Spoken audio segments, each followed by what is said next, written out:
Today on the net, US federal website shut down as the government enters budgetary deadlock.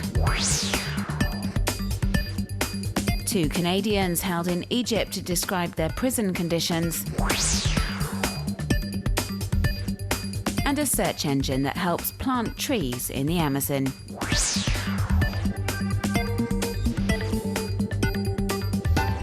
The Department of Agriculture, the E-Verify Employment Eligibility Program, and also the US Postal Service Office of Inspector General. These federal services websites have shut down as 800,000 federal government workers were sent home on unpaid leave this Tuesday after Republicans and Democrats in the US Congress failed to reach an agreement on a spending bill.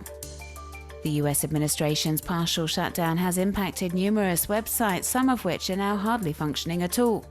A message on the US Department of Defense's welcome page, for example, explains that updates will be limited due to the federal shutdown.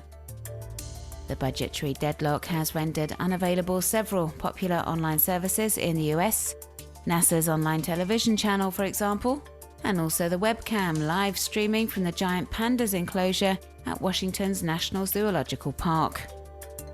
The healthcare system's website remains intact, however. Obamacare has just come into effect and is the main source of disagreement between Republicans and Democrats in Congress. Americans can visit the site to compare the different healthcare packages and select the one best adapted to their needs.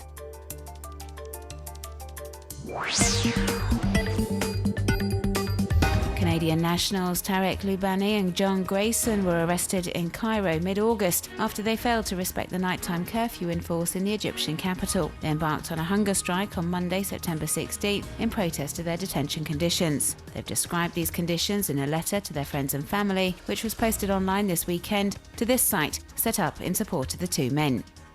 Loubani and Grayson comment on the harsh conditions they're enduring in the prison facility in Tora, southern Cairo.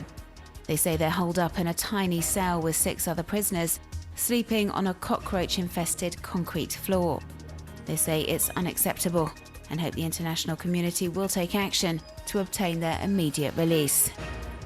Campaigning began online weeks ago, and countless web users have tried to exert pressure on the Egyptian authorities, demanding the 2 Canadians be released at the earliest possible opportunity.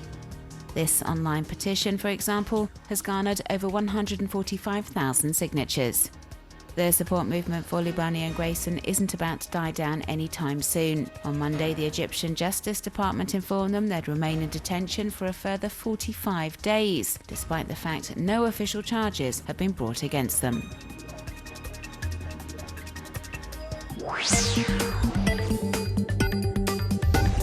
Ecosia is a search engine that donates 80% of its advertising revenue to American conservation organization The Nature Conservancy to help fund a tree planting project in the Amazon.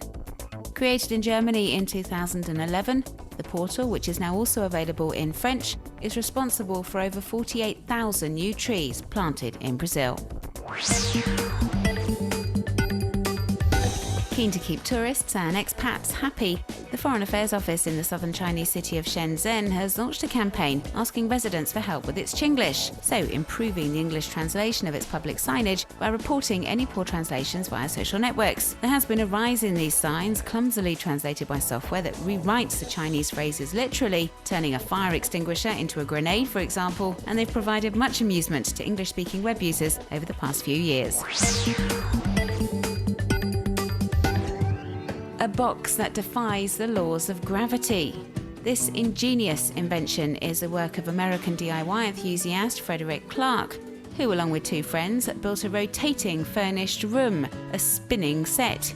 A great idea that meant they could film astonishing scenes at very low cost, creating brilliant special effects without having to resort to the computer software used by film studios.